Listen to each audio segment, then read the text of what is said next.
We live in a unique moment in time where the entire accumulated spiritual history of humanity sits right at our fingertips. You can read the Tao Te Ching with your morning coffee and study Buddhist meditation before lunch. And you can place those ancient teachings right next to the letters of St. Paul or the Gospels.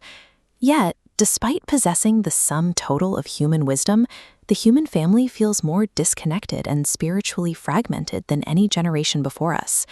The confusion starts when we look at the surface of these religions. If you compare their specific doctrines, their rules, and their theologies, they clash.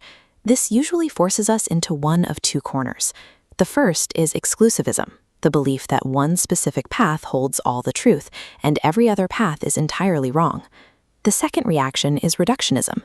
This is the attempt to manufacture unity by stripping away the difficult rules and specific demands of each faith, leaving behind a generic, agreeable mush. But both of these approaches are looking at the wrong level.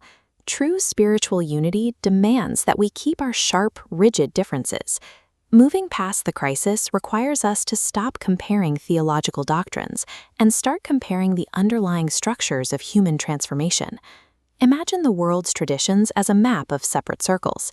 You have the Buddhist path, the shamanic traditions, Catholicism, and Taoism.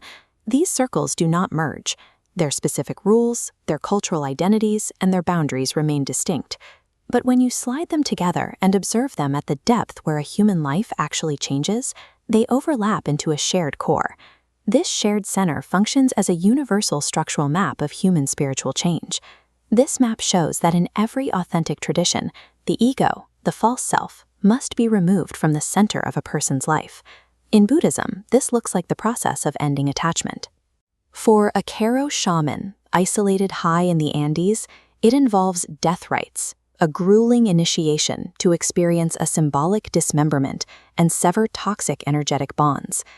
In the Christian tradition, this same movement takes the form of the Paschal Mystery, the requirement to walk the path of the cross, dying to old illusions to achieve a rebirth. The theological maps could not look more different, but the structural human experience, the painful, necessary destruction of the false self, is identical. This overlap extends to how we relate to the cosmos.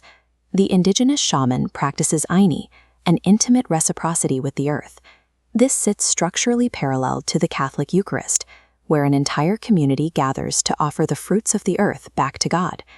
The ritual shares zero surface similarities, yet both are driven by the same intuition.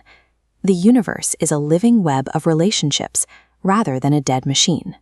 Because these practices consistently move the focus away from the individual and toward the whole, they inevitably reshape the person's character.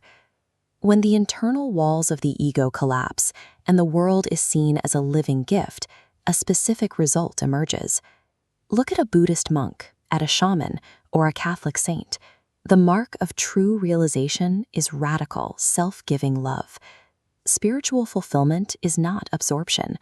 We do not achieve unity by throwing away the difficult disciplines of our faith to build a comfortable spirituality. True unity has a spine. You need not erase your specific culture or abandon your identity to recognize the universal work of the divine. Truth requires form. It has to be lived out in a specific body, surrounded by a real community, using rigorous practices. Drilling deeply into one specific rigid path does not isolate you from the rest of the world. Committing fully to your unique tradition is what finally allows you to reach that shared center of love, the place where the entire human family is connected.